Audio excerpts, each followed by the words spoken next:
Hello बच्चों, welcome to our YouTube channel. तो आज हम करेंगे स्टैंडर्ड 9th मैथ्स 1 अलजेब्रा का चैप्टर नंबर 3 जिसका नाम है पॉलिनोमियल्स।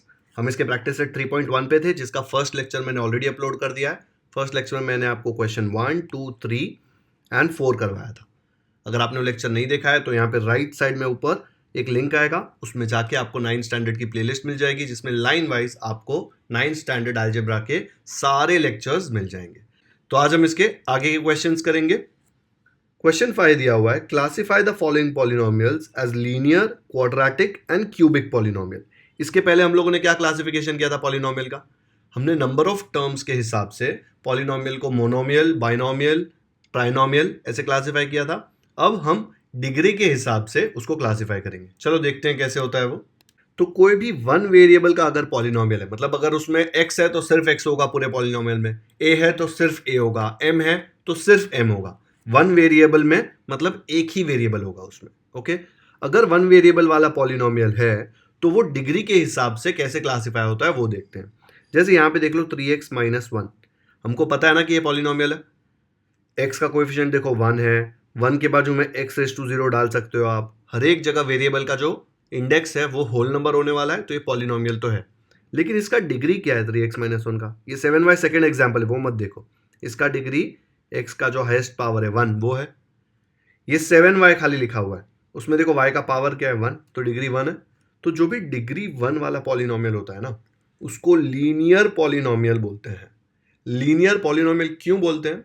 क्योंकि जब आप इसको ग्राफ पे प्लॉट करोगे तो एक लाइन बनता है। आपको प्लॉट नहीं करना है ग्राफ पे, इस बार 10th स्टैंडर्ड में जाके करना पड़ेगा। अभी आपको उसको प्लॉट नहीं करना, लेकिन अगर ये इक्वेशन को आप ग्राफ पे बनाओगे तो एक लाइन बनता है, स्ट्रेट लाइन।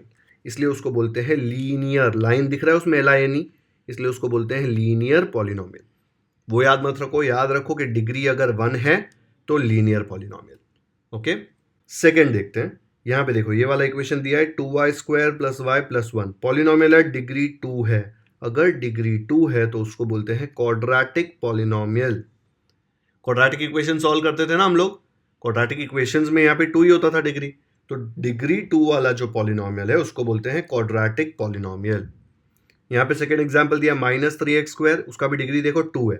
डिग्री 2 तो क्वाड्रेटिक पॉलिनोमियल। ये वाला पार्ट अभी इग्नोर करो, ये वाले चैप्टर में इसका कोई ज़रूरत नहीं है अभी। ये आपको आगे तो यूज़ करना ही पड़ेगा, तब मैं सिखा दूंगा। अभी सीख के उसको अगर क्वेश्चन सॉल्व नहीं करोगे ना तो कंफ्यूज हो जाओगे। ओके, तीसरा है डिग्री 3। ये देखो ये इक्वेशन को, यहाँ पे छतरी देख के डरो मत, √3 खाली एक नॉर्मल कांस्टेंट दिया हुआ है, ठीक है। तो ये पॉलिनोमियल तो है ही। तो यहाँ पे डिग्री देखो 3 है। अगर डिग्री 3 है तो उसको बोलते हैं क्यूबिक पॉलिनोमियल। क्यूब मतलब 3 होता है ना, तो इसको बोलते हैं क्यूबिक पॉलिनोमियल। m-m³ में भी देखो डिग्री 3 क्यूबिक पॉलिनोमियल। अब बच्चे कंफ्यूज कहाँ पे होते हैं? बच्चे कंफ्यूज होते हैं ये डिग्री के हिसाब से जो क्लासिफिकेशन है एंड ये नंबर ऑफ टर्म्स के हिसाब से जो क्लासिफिकेशन है उसमें। ठीक है, नंबर ऑफ टर्म्स के हिसाब से क्या होता है? Monomial, binomial, trinomial. And degree के हिसाब से जो क्लासिफिकेशन होता है उसको बोलते हैं linear polynomial, quadratic polynomial, cubic polynomial. उसके हर एक नाम में देखो पॉलिनोमियल आ रहा है। जब नंबर ऑफ टर्म्स थे तो मोनोमियल, पॉलिनोमियल बोलते नहीं थे उसको, मोनोमियल ही बोल देते थे। बाइनोमियल है वो पॉलिनोमियल ही, लेकिन उसका नाम था मोनोमियल, बाइनोमियल, ट्राइनोमियल। ओके, याद रहेगा ये। चलो क्वेश्चन सॉल्व करते हैं। तो क्वेश्चन 5 है, classify the following polynomials as linear, quadratic and cubic polynomial. पहले इसको ओरली सॉल्व करते हैं ताकि आपको समझ में आए कि कितना सिंपल है ये, फिर मैं इसको लिख के बताऊंगा कि इसका सोल्यूशन कैसे लिखना है। फर्स्ट वाला देखो, इसमें क्या है? डिग्री 2 है, दिख रहा है। अगर डिग्री 2 तो ये हो जाएगा क्वाड्रेटिक, तो उसके बाजू में मैं क्यों लिख रहा हूँ। सेकेंड वाले में देखो 5p, p का अगर कोई इंडेक्स नहीं है मतलब 1, अगर 1 है तो डिग्री 1 मतलब लीनियर, तो ये हो जाएगा लीनियर। फिर यहाँ पे देख लो ये y है खाली, यहाँ पे कुछ नहीं है, खाली y का डिग्री क्या आएगा 1, तो 1 आया डिग्री, तो लीनियर। याद है ना क्या था? डिग्री 1 है तो लीनियर, डिग्री 2 है तो क्वाड्रेटिक, डिग्री 3 है तो क्यूबिक। ओके, यहाँ पे देखो सबसे बड़ा इंडेक्स कहाँ पे आ रहा है? यहाँ पे, तो मतलब डिग्री 3 है, डिग्री 3 मतलब क्यूबिक, तो इसके बाजू में c लिख देता हूँ। यहाँ पे देखो a², डिग्री 2 है तो क्वाड्रेटिक, तो इसके बाजू में q लिख दिया। यहाँ पे डिग्री 3 मतलब क्यूबिक, तो इसके बाजू में c लिख दिया। तो ये हमने सॉल्व कर लिया क्वेश्चन नंबर 5। इसका आंसर कैसे लिखेंगे, एक पहला वाला मैं लिख के बताता हूं आपको। तो यहाँ पे मैंने पहले दो सॉल्व करके दिए हैं आपको। पहले वाले हम लोग ऐसा लिखेंगे, the degree of the polynomial is 2, दिख रहा है डिग्री 2 है, देयरफॉर ये जो पॉलिनोमियल दिया है it is a quadratic polynomial. ठीक है। सेकेंड वाले में देखो 5p, इसका डिग्री देखो 1 है, तो degree of the polynomial is 1, therefore 5p is a linear polynomial. Okay. अगर डिग्री 0 होता था तो हम लोग क्या लिखते थे, कांस्टेंट पॉलिनोमियल।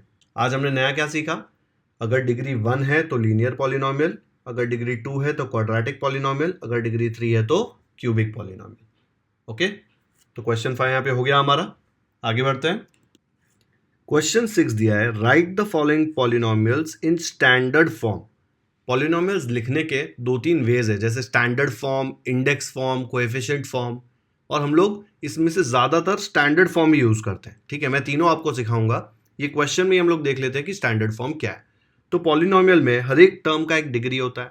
ठीक है, आप डिसेंडिंग ऑर्डर ऑफ डिग्री में लिखेंगे ना, जैसे आज तक आप लिखते आ रहे थे, तो फिर वो स्टैंडर्ड फॉर्म होता है। ठीक है, तो यहाँ पे देखो इसका डिग्री क्या है, पहले टर्म का 3, इसका डिग्री क्या है 0 ना, बिकॉज 3 को मैं ऐसा लिख सकता हूँ 3x⁻0, डिग्री क्या हो जाएगा उसका 0। एंड ये वाले टर्म की डिग्री कितनी है, देखो यहाँ पे 1, तो ये वाले टर्म की डिग्री है 1। तो डिसेंडिंग ऑर्डर मतलब क्या, डिसेंडिंग ऑर्डर मतलब पहले 3 आएगा, फिर 1 आएगा, फिर 0 आएगा। तो अगर यही पॉलिनोमियल को मुझे स्टैंडर्ड फॉर्म में लिखना है तो मैं उसको कैसे लिखूंगा, मैं उसको लिखूंगा, लेट्स से फर्स्ट वाला मैं सॉल्व करता हूं, पहले m³ ही आएगा, फिर नेक्स्ट टर्म आएगा 5m, फिर +3। इसमें कोई एक्स्ट्रा टर्म घुसाना नहीं है, कुछ नहीं करना, सिर्फ ऑर्डर चेंज करना है। ठीक है, ऑर्डर चेंज करके उसको डिसेंडिंग ऑर्डर में रखना है। देखो डिग्री 3, यहाँ पे डिग्री 1, और यहाँ पे 3m लिख सकता हूँ ना, डिग्री 0, 3m 0 लिख सकता हूँ ना। तो डिग्री डिसेंडिंग ऑर्डर में हो गई, 3 के बाद 1, 1 के बाद 0। डिसेंडिंग ऑर्डर याद है ना, बड़ा नंबर सबसे पहले, उसके बाद छोटा, उसके बाद उससे छोटा, उसको डिसेंडिंग ऑर्डर बोलते हैं। तो ये जो पॉलिनोमियल का फॉर्म लिखा, ये है स्टैंडर्ड फॉर्म। आया समझ में। आंसर कैसे लिखेंगे इसका, तो ऐसा लिखेंगे, ये क्वेश्चन दिया था, हम लोगों ने क्या किया, m³ लिखा, फिर 5m लिखा, फिर 3 लिखा। It is the standard form of the polynomial, descending order of degree. Second वाला मस्त इंटरेस्टिंग लग रहा है। अच्छा, नीचे जो 301 लिखा है वो अपने रेफरेंस के लिए था, इरेज कर दो। सेकेंड वाला देखो बहुत सही है। पहले हर एक टर्म की डिग्री लिख लेते हैं, हर एक टर्म की। यहाँ पे y के साथ 1 है तो डिग्री 1, यहाँ पे क्लियरली डिग्री 5 दिख रहा है, इधर डिग्री 3, इसके वजह से डिग्री 3 आया क्या, ये 3 कोएफिशिएंट है, डिग्री ये होता है इंडेक्स पावर। ये हाफ के साथ कोई नहीं है, वेरिएबल y है ना, तो मैं y के साथ ऐसे 0 लिख सकता हूँ ना, तो डिग्री क्या आ जाएगी उसकी 0। इसकी डिग्री देखो क्लियरली दिख रही 4 है, इसकी डिग्री 2 है। इसकी डिग्री 2 है कि -2, ऊपर जो नंबर होता है पावर वही डिग्री होती है। ठीक है, तो इसको हम लोग को डिसेंडिंग ऑर्डर में अरेंज करना है। तो आपको डिसेंडिंग ऑर्डर तो आना चाहिए कि सबसे बड़ा 5 है, उसके बाद 4, उसके बाद 3, उसके बाद 2, उसके बाद 1, उसके बाद 0। ऑर्डर ऐसे आएगा ना। तो यहाँ पे पहले क्वेश्चन लिख देता हूँ, फिर उसका स्टैंडर्ड फॉर्म लिखेंगे। ये था ना पॉलिनोमियल। तो देखो सबसे पहले डिग्री यहाँ पे सबसे ज़्यादा किसकी है, यहाँ पे हम लोग ने लिखा हुआ है ना 5, तो पहले आएगा y⁻5, तो ये टर्म हो गया। अब नेक्स्ट है 4 वाला, 4 वाला क्या है, +2y⁻4, 5 हो गया, 4 हो गया, अब 3 वाला साइन क्या है, +3y³, फिर 3 हो गया, उसके बाद 2 वाला क्या है, -y², 2 हो गया, 2 के बाद 1, -7y, 1 वाला हो गया, बचा 0 वाला, क्या है 0 वाला, -½ आप एक भी एक्स्ट्रा टर्म ऐड नहीं करते स्टैंडर्ड फॉर्म में। इसमें देखो 1 2 3 4 5 6, इधर भी 1 2 3 4 5 6। ठीक है, जितने टर्म्स इधर थे सेम इधर आएंगे। ये क्या है अपना, is the standard form of the polynomial.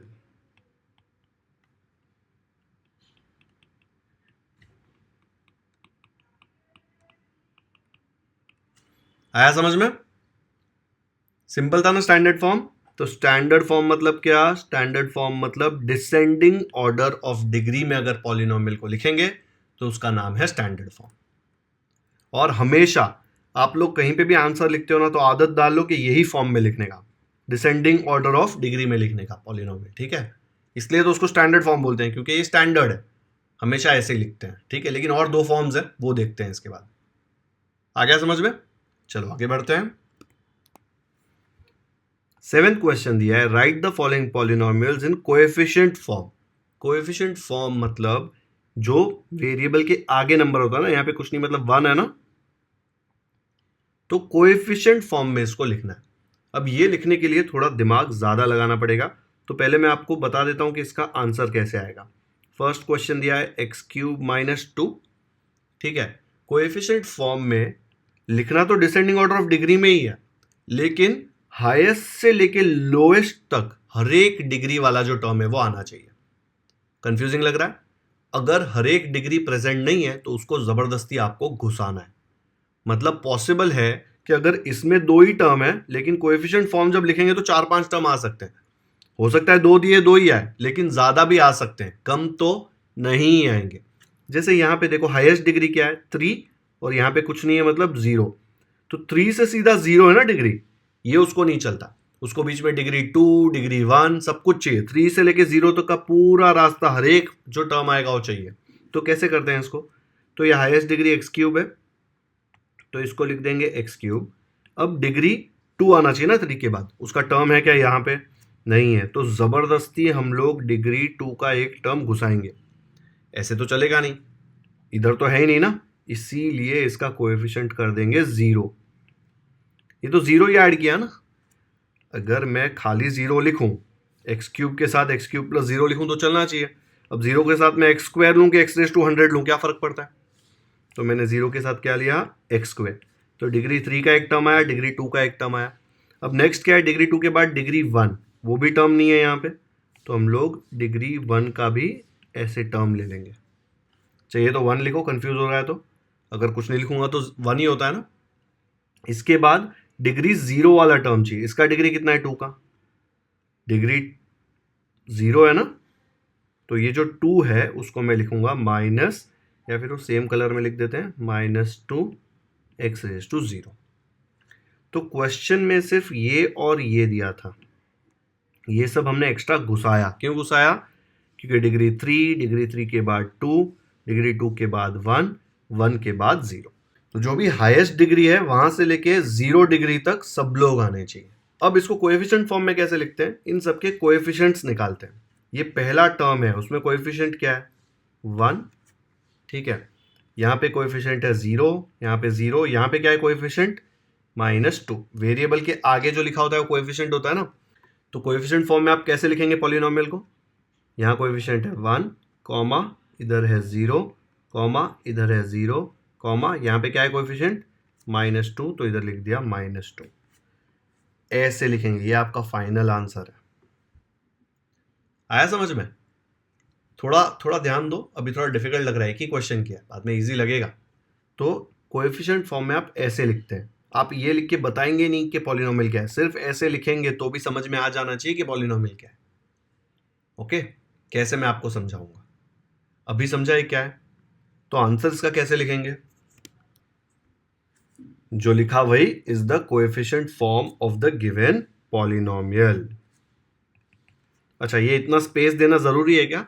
नहीं, ये तो मैंने आपको समझ में आया इसलिए टर्म के नीचे टर्म लिखा है। आप ऐसे भी लिख सकते हो 1 0 0 -2, सेम चीज कम स्पेस के साथ लिखिए, आंसर वही है, दोनों सेम है, ठीक है? अब आपको पता है इसको देख के आप ये पॉलिनोमियल भी लिख सकते हो, मैं आगे बताऊंगा आपको कैसे। लेकिन अभी समझ में आया कोएफिशिएंट फॉर्म क्या है? चलो सही है। अब सेकंड क्वेश्चन सॉल्व करते हैं। सेकंड क्वेश्चन में क्या दिया है? 5y। अब ये y का कुछ डिग्री नहीं दिया है, मतलब क्या है उसकी डिग्री? उसकी डिग्री मैं बोल सकता हूं 1 है, ऊपर 1 है ना इधर, लेकिन मुझे तो 0 तक लिखना है। यहाँ पे डिग्री 0 वाला तो टर्म ही नहीं है, डिग्री 1 वाला ही है। तो डिग्री 0 वाला जो टर्म है वो हम जबरदस्ती घुसाएंगे, मतलब 0y⁻0। ये डिग्री 0 वाला टर्म है ना, क्यों y लिया? बिकॉज क्वेश्चन में y दिया था, डिग्री 1 थी, 1 के बाद 0 आएगा ना नीचे डिसेंडिंग ऑर्डर में, 0 तक लिखना है हमेशा आपको, ठीक है। यहाँ पे फ्री में 0 मिल गया था 2 के साथ, यहाँ पे नहीं है तो हमने घुसा दिया। तो इसका कोएफिशिएंट फॉर्म क्या आएगा? इसका कोएफिशिएंट फॉर्म आएगा 5 और यहाँ पे क्या है? कोएफिशिएंट है 0। तो this is the coefficient form of the given polynomial. जादू देखो अभी आप लोग, आपको तो पूरा लिखना पड़ेगा, मुझे नहीं लिखना पड़ेगा पूरा, ठीक है। तो ये है कोएफिशिएंट फॉर्म। डरो मत, अभी भी 2 क्वेश्चन बचे हैं, एकदम क्लियर होने वाला है ये कैसे करना है, ठीक है। चलो थर्ड वाला करके देखते हैं। थर्ड वाले में दिया है 2m power 4 minus 3m power 2 plus 7।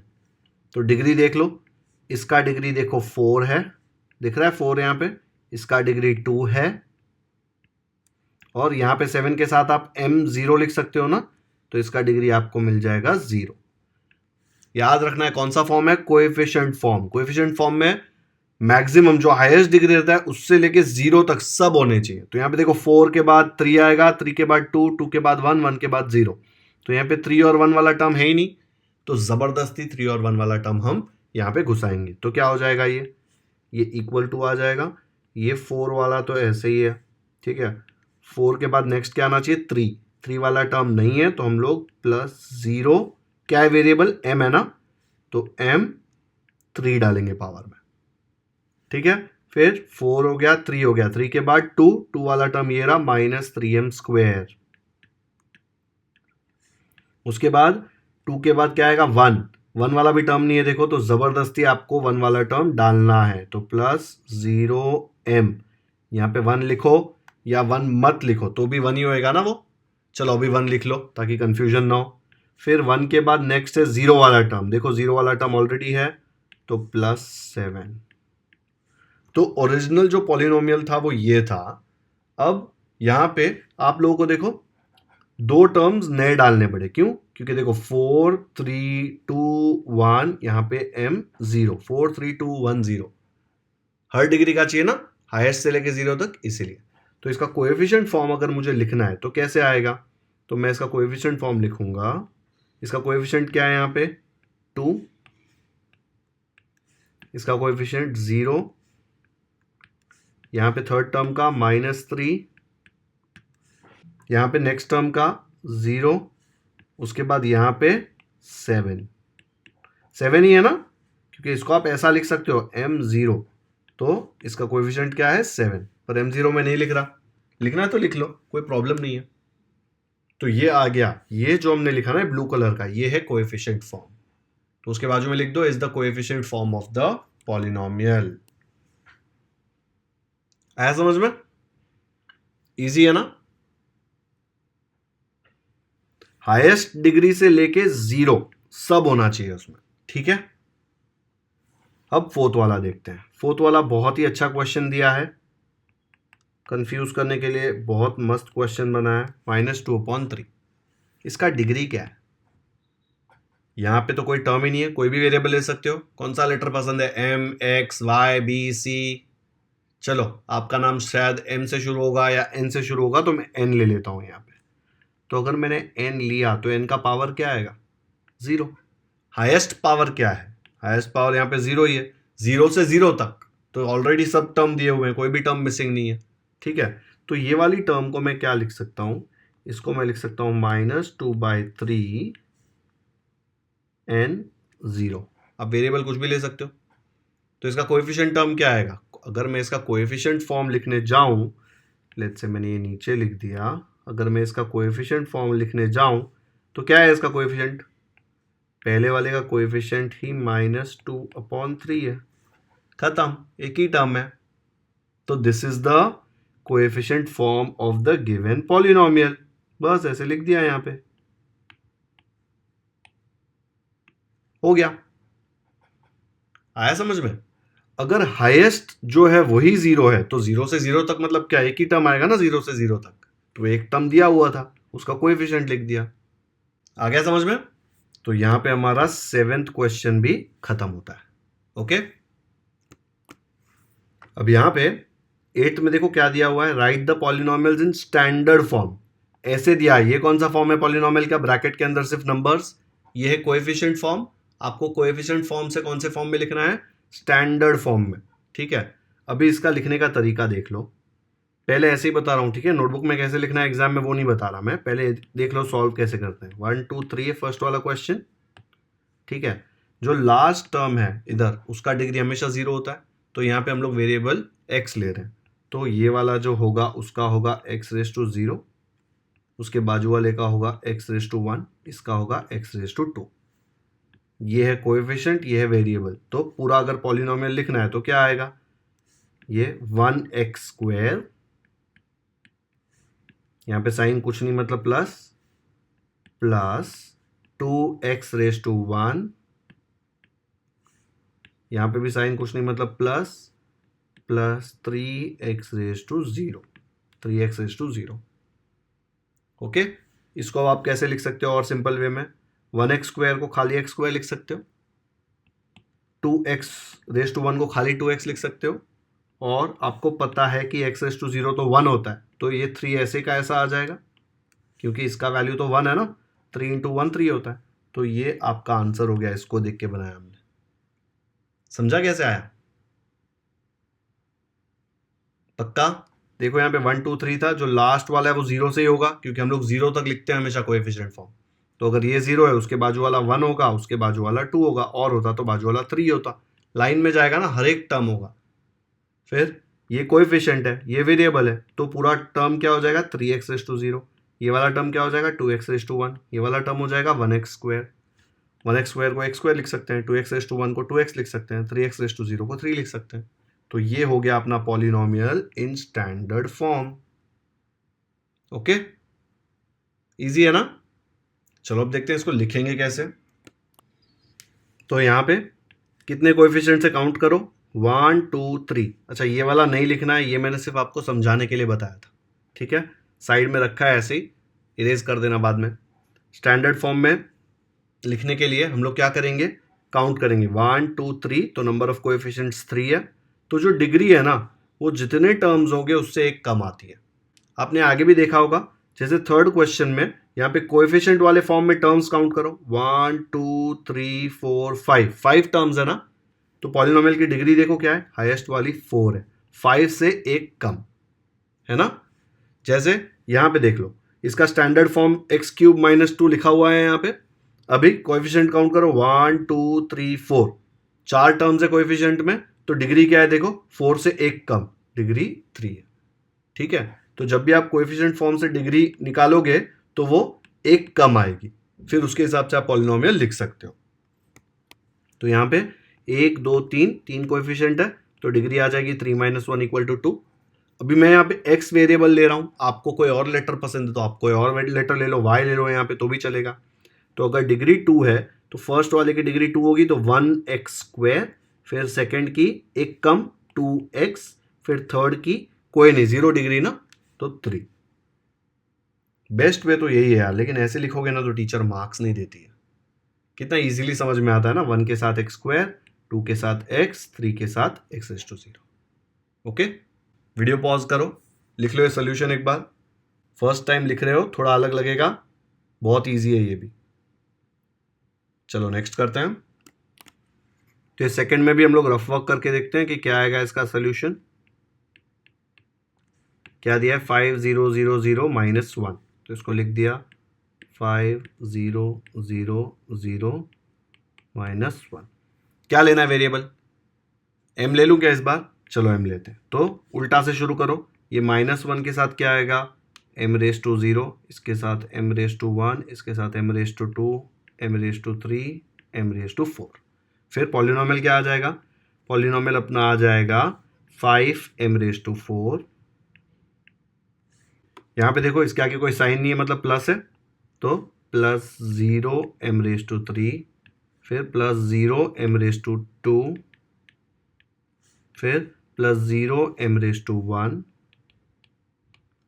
फिर -1m⁻0। ये हो जाएगा अपना पॉलिनोमियल। उसने बोला है स्टैंडर्ड फॉर्म, स्टैंडर्ड फॉर्म में ये जीरो वाले टर्म्स लिखने की जरूरत नहीं है ना, आप सीधा आंसर इसके बाद क्या लिख सकते हो, देखो यहाँ पे एक टर्म है 5m⁴, ये सब तो 0 0 0 जबरदस्ती के टर्म्स, यहाँ पे -1 है ना, ये m⁴ तो 1 ही होता है ना, तो बचा क्या, खाली -1। तो ये है अपना polynomial in standard form. Okay, तो अगर मुझे ये लिखना है, कैसे लिख के बताऊंगा, कितने टर्म्स है, देखो 1 2 3 4 5, अगर 5 टर्म्स हैं कोएफिशिएंट फॉर्म में तो डिग्री क्या आएगी, 5 - 1 4 आएगी ना डिग्री, देखो यहाँ पे 4 है ना। ठीक है, तो आंसर कैसे लिखोगे इसका, ऐसे आ जाएगा, नंबर ऑफ कोएफिशिएंट्स 1 2 3 4 5, डिग्री क्या है, जितने कोएफिशिएंट है -1 तो 4। तो अगर m लेता हूँ, आप x भी ले सकते हो, मैंने कुछ अलग करने के लिए m लिया है, x ले लो, स्टैंडर्ड लगता है। ठीक है, तो अगर x एज अ वेरिएबल लिया तो स्टैंडर्ड फॉर्म क्या आएगा, देखो मुझे पता है डिग्री 4 है, तो ये फर्स्ट वाला टर्म है उसकी डिग्री 4 होगी, तो 5 कोएफिशिएंट m⁴। ठीक है, फिर 0 0 0 तो 3 0m³ 0m² 0m⁴, फिर लास्ट वाले की क्या होगी, -1m⁴। ये सारे टर्म 0 है, क्या बचा 5m⁴ -1। स्टैंडर्ड फॉर्म में जरूरत नहीं है ना ये सब लिखने की। ठीक है, ऐसे ही आया ना सेम, देखो ये बहुत इजी है, लेकिन ऐसे मत लिखना, ऐसे ही लिखना। ठीक है, ये रफक में दिखाने की जरूरत नहीं है, इरेज कर देना। ये आया समझ में, पक्का। चलो एक और क्वेश्चन करके देखते हैं। अब करते हैं थर्ड वाला। थर्ड वाला आपको खुद से ट्राई करना है, कैसे होगा, देखो कोएफिशिएंट क्या दिया है, रफ में पहले चेक करते हैं, -2 2 -2 2। कॉपी पेस्ट करने में मिस्टेक नहीं चाहिए, सेम कॉपी करना ऊपर से नीचे। अब उल्टे से शुरू करने का, उल्टे से मतलब यहाँ से ये वाले टर्म की डिग्री 0 होगी, इसकी 1, इसकी 2, इसकी 3। वेरिएबल x ले लेते हैं इस बार, तो अगर इसकी डिग्री 0 तो x⁴, x⁴1, x⁴2, x⁴3। Polynomial क्या आएगा, कोएफिशिएंट ये और वेरिएबल ये, तो आ जाएगा -2x³, फिर कोएफिशिएंट ये वेरिएबल है +2x² -2x⁴1 2x⁴0। साइन देखो, इसकी माइनस है इसलिए माइनस, इसकी प्लस थी इसलिए प्लस, इसकी माइनस है इसलिए माइनस, इधर प्लस है इसलिए प्लस। तो ये आ गया अपना पॉलिनोमियल। ठीक है, अगर इसको सिंपल वे में लिखना है तो कैसे लिखेंगे, इसको लिखेंगे equal to -2x³ + 2x² -2x लिख दूँ खाली, इसको x⁴1 लिखने की जरूरत नहीं है, फिर ये लास्ट में +2 आएगा खाली, क्योंकि x⁴0 की वैल्यू 1 है, 2 × 1 = 2। तो ये आ जाएगा अपना पॉलिनोमियल। ओके, कौन सा फॉर्म है ये, स्टैंडर्ड फॉर्म। तो इसको लिखेंगे कैसे सोल्यूशन में, अभी मैंने बताया था। चलो वीडियो पॉज करके ट्राई करो खुद से सोल्यूशन लिखने के लिए, ऐसे आ जाएगा सोल्यूशन। टर्म्स देखो 1 2 3 4, तो डिग्री आ जाएगा 4 - 1 which is 3। Now taking x as a variable, coefficient -2 आएगा सबसे पहले, डिग्री क्या है 3, तो x⁴3। सेकेंड कोएफिशिएंट है 2, तो उसका डिग्री 3 के बाद नेक्स्ट आएगा x⁴2, फिर है -2, 2 के बाद नेक्स्ट डिग्री आएगा x⁴1, इधर 1 है ना, फिर है 2, तो +2 x⁴0। x⁴0 मतलब 1 ही होता है, इसलिए वो नहीं लिखा, सिर्फ 2 लिख लिया। तो ये आ गया आपका स्टैंडर्ड फॉर्म। समझा, हमने 2 फॉर्म कर लिया अब तक। पहला था कौन सा बताओ, स्टैंडर्ड फॉर्म, यही वाला, एंड सेकेंड था कोएफिशिएंट फॉर्म। कोएफिशिएंट फॉर्म ये वाला, ऐसे नंबर्स लिखते थे ना, जिसमें वेरिएबल लिखते ही नहीं थे। स्टैंडर्ड फॉर्म में डिसेंडिंग ऑर्डर में लिखते थे। ठीक है, तो इसके हम लोगों ने 3 क्वेश्चन सॉल्व कर लिए कन्वर्ट करने वाले। अभी एक और फॉर्म है जिसके ऊपर क्वेश्चन नहीं पूछा प्रैक्टिस सेट 3.1 में, लेकिन वो फॉर्म में आपको करा देता हूं, उसको बोलते हैं इंडेक्स फॉर्म। इंडेक्स फॉर्म समझने के लिए प्रैक्टिस सेट 3.1 का थर्ड क्वेश्चन देख लो एक बार। ओके, थर्ड क्वेश्चन में ये जो दिया है आपको यहां पे, देखो डिसेंडिंग ऑर्डर में 4 2, उसके बाद इधर कुछ नहीं तो 0। ये जो ऑर्डर दिया था इसको बोलते हैं स्टैंडर्ड फॉर्म। क्या बोलते हैं, स्टैंडर्ड फॉर्म।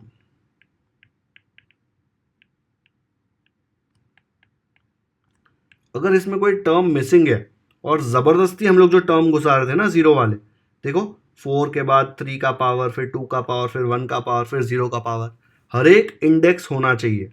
ठीक है, 0 तक हाईएस्ट से लेके 0 तक हर एक इंडेक्स होना चाहिए। इसको बोलते हैं इंडेक्स फॉर्म। तो ये जो हमने निकाला था ना बीच में, ये होता है इंडेक्स फॉर्म। और एक बार इंडेक्स फॉर्म आ गया और हम वेरिएबल को इग्नोर करते हैं और सिर्फ कोएफिशिएंट लिखते हैं। देखो यहाँ पे 2 0 -3 0 +7। इंडेक्स फॉर्म के बाद वेरिएबल को इग्नोर करते हैं और जो मिलता है ना उसको बोलते हैं कोएफिशिएंट फॉर्म। समझ में आया?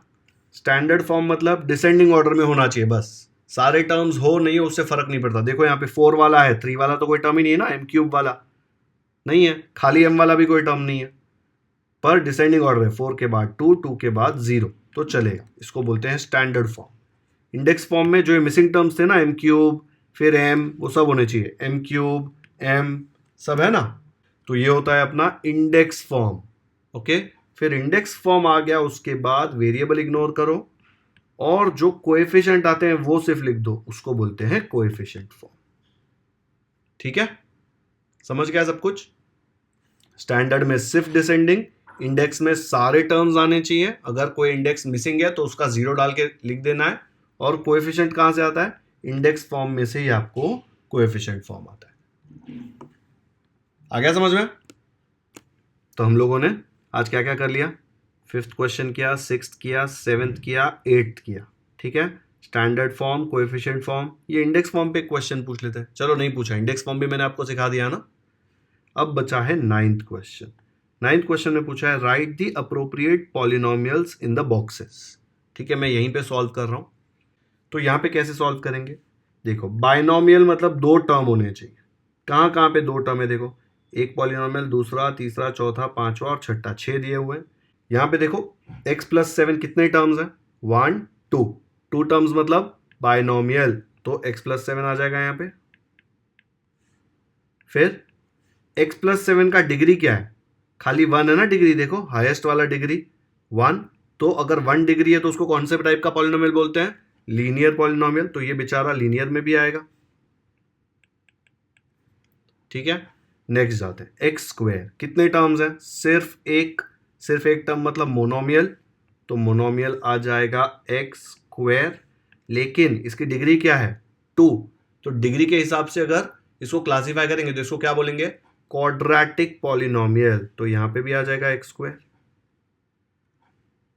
ठीक है, तो x² हो गया।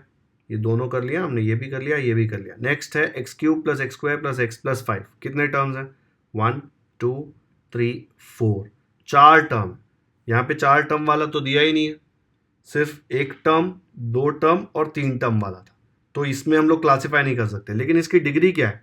इसकी डिग्री देखो, हाईएस्ट वाली है 3, तो अगर 3 है तो क्यूबिक बोल सकते हैं ना इसको, तो ये बेचारा आ जाएगा क्यूबिक में। तो इसको लिख दो यहाँ पे क्यूबिक में। क्या है, इतना बड़ा यार फिट भी नहीं होगा, x³ + x² + x + 5। ठीक है, तो इसका क्लासिफिकेशन क्यूबिक में हुआ, लेकिन बाइनोमियल, ट्राइनोमियल, मोनोमियल में नहीं हुआ। ये भी खत्म। नेक्स्ट है 2x² + 5x + 10। कितने टर्म्स हैं? 1 2 3, 3 टर्म मतलब ट्राइनोमियल, तो इधर आ जाएगा 2x² + 5x + 10। लेकिन इसकी डिग्री क्या है? इसकी डिग्री है 2, 2 मतलब क्वाड्रेटिक पॉलिनोमियल, तो ये 2x² + 5x + 10 यहाँ पे भी आएगा। तो यहाँ पे लिख दिया 2x² + 5x + 10।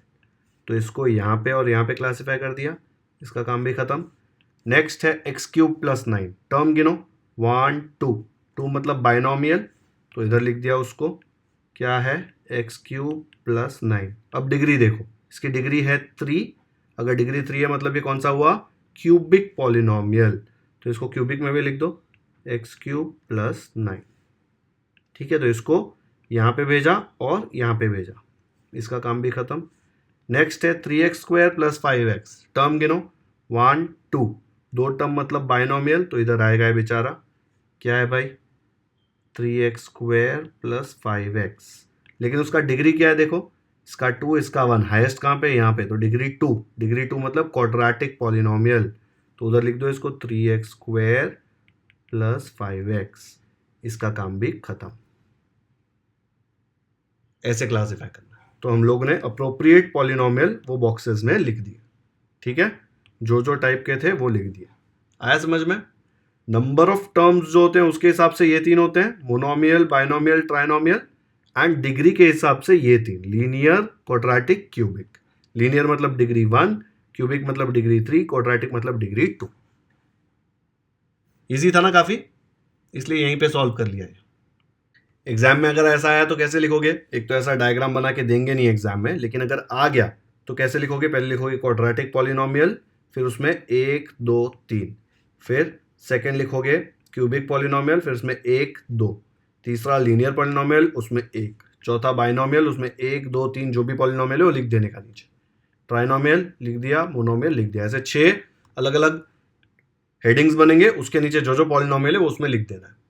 ओके, तो बच्चों इसी के साथ हमारा ये पूरा एक्सरसाइज होता है यहाँ पे खत्म। तो हमने इसके 9 क्वेश्चन, सारे क्वेश्चन सॉल्व कर दिए हैं।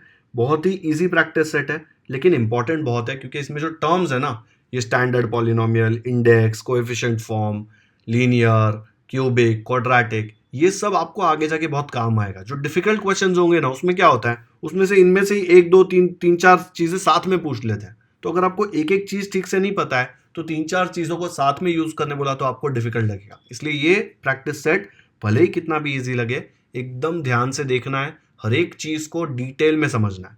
ओके, आज का वीडियो यहीं पे खत्म करते हैं। अगर आपको ये वीडियो पसंद आया तो इसे लाइक जरूर करें, इसका लिंक अपने दोस्तों के साथ व्हाट्सएप पर शेयर करें ताकि उनको भी पॉलिनोमियल्स इजी लगे। अगर आपने हमारे चैनल को अब तक सब्सक्राइब नहीं किया है तो क्यों वेट कर रहे हो, कर लो सब्सक्राइब। हम लोग ऐसे ही सारे प्रैक्टिस सेट के डिटेल सोल्यूशंस अपलोड करते रहेंगे। घंटी पे भी क्लिक कर दो ताकि जैसे ही मैं इसका नेक्स्ट प्रैक्टिस सेट अपलोड करूं आपको नोटिफिकेशन आए और आप कोई भी इंपॉर्टेंट लेक्चर मिस न करें। कमेंट सेक्शन में मुझे जरूर बताएं कि आपको ये वीडियो कैसा लगा। Thank you so much for watching this video.